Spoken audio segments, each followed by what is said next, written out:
Hello, नमस्कार दोस्तों, स्वागत करती हूँ आपका अपने यूट्यूब चैनल ममता स्टडी ग्रुप में। तो आज हम अपना नेक्स्ट पार्ट के साथ हमने क्वेश्चन स्टार्ट किए थे। थर्ड चैप्टर जो हम कर रहे हैं भूमंडलीयकृत विश्व का बनना, उसके हमने क्वेश्चन स्टार्ट किए हैं। हमने 2 क्वेश्चन पहले डिस्कस कर चुके हैं, तो आज हम नेक्स्ट क्वेश्चन डिस्कस करेंगे। तो जिसने भी अभी तक पीछे वाली वीडियोस नहीं देखी या पीछे वाले चैप्टर्स नहीं देखे, वो जाके पीछे वाले चैप्टर्स को अच्छे से करें, ठीक है। तो हम ऐसे ही आगे करते रहेंगे और पूरा सिलेबस अपना कवर करेंगे। तो आज हम नेक्स्ट वीडियो में नेक्स्ट पार्ट के साथ तो हम करने जा रहे हैं आज डिस्कस अपना थर्ड क्वेश्चन, जिसमें है 5 पार्ट। तो हम बारी बारी सबको डिस्कस करेंगे। तो हमारा पहला क्वेश्चन है कॉर्न लॉ, ठीक है। कॉर्न लॉ के समाप्त करने के बारे में ब्रिटिश सरकार का फैसला, ठीक है। कॉर्न लॉ क्या है, पहले तो हम ये डिस्कस करते हैं। फर्स्ट पार्ट, कॉर्न लॉ, ये लागू किसने किया था? ब्रिटिश सरकार ने, ठीक है। ब्रिटिश सरकार ने लागू किया था अपने देश के लिए। क्यों लागू किया था? उन्होंने क्या किया? इस लॉ में क्या था, इस कानून में क्या था? उन्होंने एक अपने देशों का आयात निर्यात क्या कर दिया? बंद कर दिया, ठीक है। उन्होंने आयात निर्यात बंद कर दिया। इसका मतलब था कि उस देश की सरकार ये चाहती थी कि हमारे देश में हमारे लोग खुद ही उत्पादन करें सब वस्तुओं का और खुद ही उनका यूज़ करें, ना तो हम किसी को कोई सामान देंगे और ना ही किसी देश से हम कोई सामान लेंगे, ठीक है। ये था कॉर्न लॉ, ठीक है। फिर बाद में क्यों उनको समाप्त करना पड़ा? क्योंकि ये हम जानते हैं कि हम ऐसा नहीं कर सकते। हम सभी देश एक दूसरे पे क्या होते हैं? डिपेंड होते हैं। कई बार क्या होता है, कुछ चीज़ें ऐसी होती हैं जो एक देश में निर्मित नहीं की जा सकती या उनको उत्पादित नहीं किया जा सकता। इसीलिए हमें एक देश से दूसरे देश में क्या कर होता है? सामानों का आदान प्रदान होता है, ठीक है। वस्तुओं का आदान प्रदान इसी वजह से किया जाता है। तो ब्रिटिश सरकार ने ये लॉ लागू किया। उसके बाद उनको क्या करना पड़ा? इसको समाप्त करना पड़ा, ठीक है। जब समाप्त किया तो क्या हुआ? दूसरे देश तो सामान भेजेंगे ही, आयात शुरू हुआ, ठीक है। और क्या हुआ? दूसरे देश क्या थे जो सामान उनको भेज रहे थे इसको ब्रिटेन को, वो क्या था? बहुत ही सस्ता, ठीक है। वो वस्तुएं इतनी सस्ती थी कि ब्रिटेन खुद उनका उत्पादन नहीं कर पा रहा था। वहाँ के किसान उसका उत्पादन नहीं कर पा रहे थे, क्योंकि वहाँ पे उत्पादन करना बहुत ही मुश्किल हो गया था। वो सामान इतना महंगा था और वहाँ पे उसी देश में उत्पादन करने से वो सामान इतना महंगा हो चुका था, जिससे लोग वो सामान लेते नहीं थे। जो दूसरे देश से सामान आता था उसका ज़्यादा यूज़ किया जाने लगा, जिससे क्या हुआ? किसान क्या हो गए? बेरोजगार हो गए, ठीक है। और बहुत ज़्यादा लोग बेरोजगार हो गए और ज़मीन क्या हो गई? जो वहाँ की ज़मीन थी वो बंजर हो गई, ठीक है। क्योंकि वहाँ पे खेती करनी क्या कर दी? बंद कर दी। क्योंकि जब उन्हें पता है कि हमारा सामान नहीं बिकेगा तो वो खेती क्यों करेंगे? वो अपना सामान क्यों उत्पादित करेंगे? इसी वजह से उन्होंने अपना सामान, अपना सब कुछ जो भी वो निर्मित हो रहा था वो करना क्या कर दिया? उन्होंने बंद कर दिया। और ये समाप्त करने के बाद वहाँ की जो जनता पे इतना बुरा प्रभाव पड़ा, ठीक है। फिर हम नेक्स्ट क्वेश्चन करते हैं। अफ्रीका में रिंडरपेस्ट का आना, अफ्रीका में रिंडरपेस्ट का आना।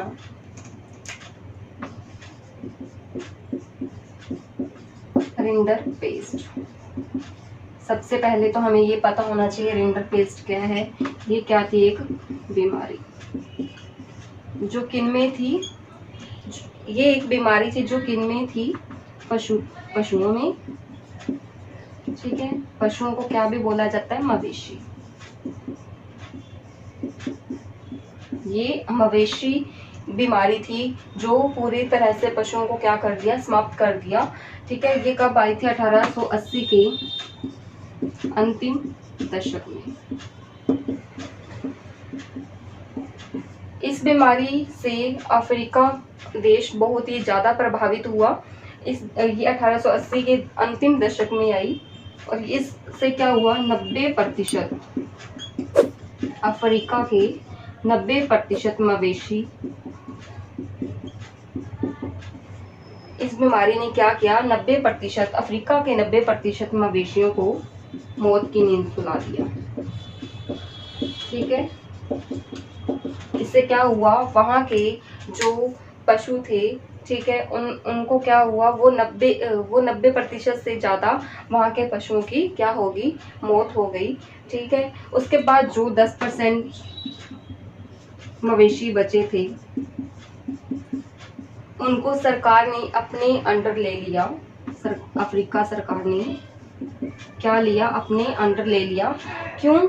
क्योंकि ये हमें पता है जब भी कोई प्रजाति, जब भी कुछ भी बहुत कम रह जाता है तो सरकार अपने अंडर ले लेती है। तो इससे क्या हुआ, वहाँ के जो काम करने वाले थे उन पे बहुत ज़्यादा प्रभाव पड़ा और वहाँ के लोग क्या हो गए, बेरोजगार हो गए। उनके पास काम करने के लिए कुछ नहीं था, जिससे क्या हुआ, उनको बेरोजगारी का सामना करना पड़ा। और क्या था, और वो इतने मजबूर हो गए, उन्होंने अपना देश भी छोड़ना शुरू कर दिया, क्योंकि जो लोग इसी पे डिपेंड थे उनका तो काम ही बंद हो गया। तो फिर वो वहाँ रह के क्या करेंगे, उन्होंने क्या किया, अपना एरिया छोड़ना शुरू कर दिया। एक स्थान से दूसरे स्थान पे, एक देश से दूसरे देश में जाना शुरू कर दिया। ठीक है, रिंडरपेस्ट ये है 1880 के अंतिम दशक में आई ये बीमारी। और किसको प्रभावित किया, मवेशियों को। मवेशी कौन होते हैं, पशु। ठीक है, और उसके बाद जो थोड़े बहुत पशु बचे थे उनको क्या किया, सरकार ने अपने अंडर में ले लिया। उसके बाद हमारा थर्ड क्वेश्चन है, थर्ड पार्ट, विश्व युद्ध के कारण यूरोप में कामकाजी पुरुषों की मौत। ये हमने विश्व युद्ध पहले डिस्कस कर चुके हैं। अब तक कितने विश्व युद्ध हुए, 2। प्रथम विश्व युद्ध और द्वितीय विश्व युद्ध।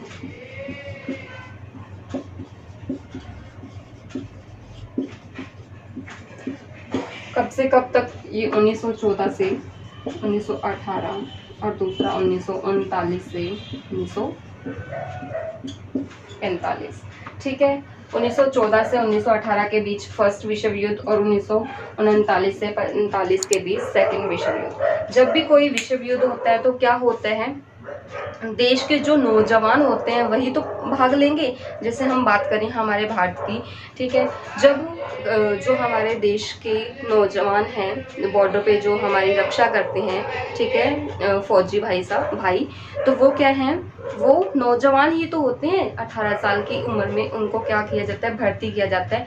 ऐसे ही जब विश्व युद्ध हुआ था तब भी क्या हुआ, जो कामकाजी, जो घर का मुखिया था उसको क्या किया, विश्व युद्ध में भाग लेने के लिए बोला। ठीक है, उनको जबरदस्ती काम करने के लिए बोला, विश्व युद्ध में सेना में भर्ती होने के लिए बोला। उससे क्या हुआ, हम जानते हैं कि बहुत ज़्यादा नुकसान हुआ था। 90 लाख लोग मरे थे, 2 करोड़ से ज़्यादा घायल हुए। ऐसे ही इसमें क्या था, 1 करोड़ के लगभग मृत्यु और 6 करोड़ के लगभग क्या हुए, घायल हुए। और विश्व युद्ध में क्या हुआ, वो लोग जो घर के काम करने वाले थे मेन, उनकी क्या होगी, डेथ होगी। ठीक है, इसीलिए वहाँ पे पुरुषों की क्या होगी, कामकाजी पुरुषों की कमी होगी। उसके बाद क्या हुआ, जब मुखिया की डेथ होगी तो जो स्त्री बची वो तो अपना घर परिवार, अपने बच्चों को संभालने के लिए कुछ ना कुछ तो करेगी। फिर उन्होंने क्या किया, जो काम उस समय सिर्फ पुरुष करते थे उनमें क्या किया, महिलाओं उनको काम करने के लिए आगे लेके आए। जिससे क्या हुआ, क्योंकि उनको भी तो चाहिए था कि उनके जो अर्थव्यवस्था क्या हो, ज़्यादा अर्थव्यवस्था तो पहले ही खराब हो चुकी थी विश्व युद्ध के कारण, और उनको ये था कि ज़्यादा और ज़्यादा प्रभाव ना पड़े। इसलिए उन्होंने किया कि पुरुषों की जगह महिलाओं को आगे लेके आना पड़ा और अपनी अर्थव्यवस्था में क्या किया, चेंज किया।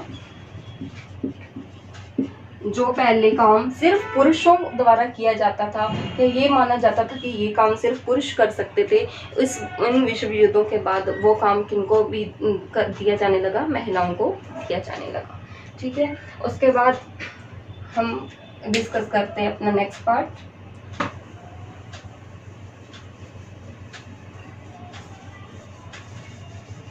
तो हम अब चलते हैं अपने नेक्स्ट पार्ट की तरफ। नेक्स्ट क्वेश्चन है, भारतीय अर्थव्यवस्था पर महामंदी का प्रभाव। भारतीय अर्थव्यवस्था पर किसका प्रभाव? महामंदी का। महामंदी कब आई थी? हमें पता है विश्व युद्ध जब भी होता है किसी भी तो क्या होता है, ये नहीं कि हमारी जान का ही खतरा होता है, उसके बाद क्या होता है, पूरी की पूरी अर्थव्यवस्था क्या हो जाती है, डावाडोल हो जाती है। तो हमारे महामंदी कब थी? 1928 से 1934 के बीच। इससे केवल भारत ही नहीं पूरे विश्व पे बहुत ही बुरा प्रभाव पड़ा था। क्या हुआ इससे कि जो हमने उत्पादन किया था वो तो हमारा पूरा का पूरा स्टॉक क्या हो चुका था, खत्म हो चुका था। तो उसी टाइम पे हमें उत्पादन करके उसी टाइम पे हमें पूरा सिस्टम चलाना था। इस वजह से क्या हुआ, बहुत ही ज़्यादा प्रभाव हुआ। तो पूरे विश्व स्तर पे महामंदी हुई तो क्या हुआ, अंतर्राष्ट्रीय स्तर पर अगर किसी वस्तु की कीमत कम होती है तो वो क्या होता है, वो हमें पता है कि पूरे सभी देशों में उस कीमत का क्या हो जाता है, कमी गिरावट आती ही आती है। तो ये महामंदी कब से कब तक हुई? 1928 से 1934 के बीच में थी और 1931 में ये क्या थी, अपनी चरम सीमा पर। चरम सीमा पर थी, लोगों चरम सीमा पर थी किस वजह से? और उस समय क्या हुआ, लोगों को अपने खाने के लिए भी इतनी मुश्किलें का सामना करना पड़ता था कि उनके पास ऐसा कोई साधन नहीं था जिससे वो अपनी आमदन कमा सकें। और 1931 में चरम सीमा पर। और क्या था, भारत में गेहूं का उत्पादन सबसे ज़्यादा, तो उसकी कीमत क्या होगी, 50% गिरावट आई उसकी कीमत में। जब अंतर्राष्ट्रीय स्तर पर किसी वस्तु की कीमत में गिरावट आती है तो वो सभी देशों पे लागू होती है। ठीक है, तो भारत में गेहूं पर 50% गिरावट आई और ऐसे ही सभी वस्तुओं में गिरावट आनी शुरू हुई, जो भारतीय अर्थव्यवस्था को बहुत ही हिला देने वाली थी और बहुत ही दुखदायी थी। ये गिरावट ज़्यादा किनमें थी? किसानों में और काश्तकारों में। काश्तकार कौन होते हैं?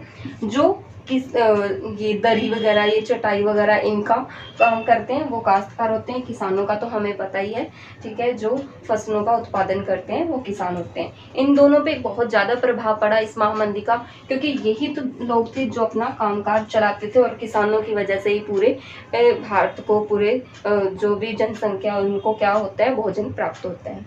तो क्या हुआ इससे कि सभी जनता पे बहुत ही बुरा प्रभाव पड़ा, क्योंकि जब किसान तो तभी कोई फसल पैदा करेंगे जब उनको किसी लाभ हो।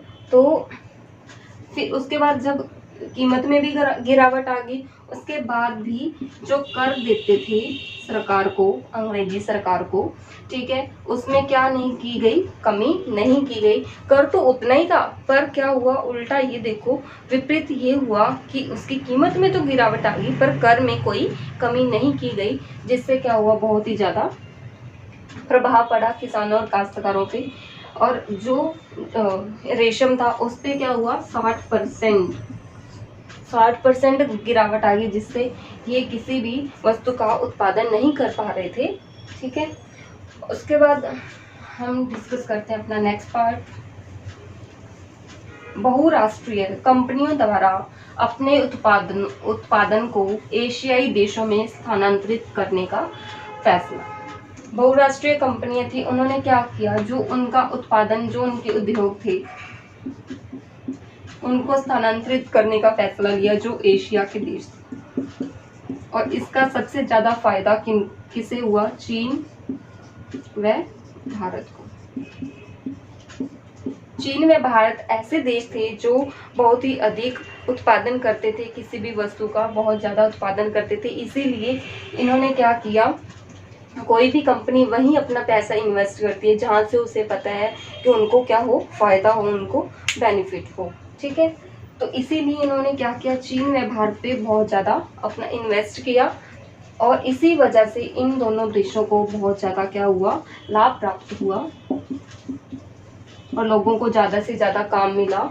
और क्या हुआ, इतने सारे उद्योग स्थापित किए गए देश में हमारे। तो उसके बाद जो मोबाइल, कंप्यूटर,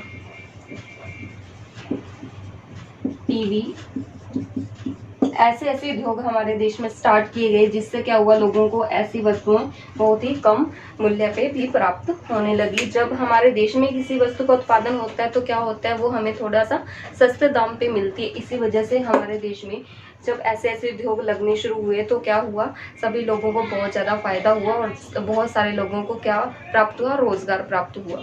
ठीक है, तो हमने आज 500 के 500 डिस्कस कर लिए।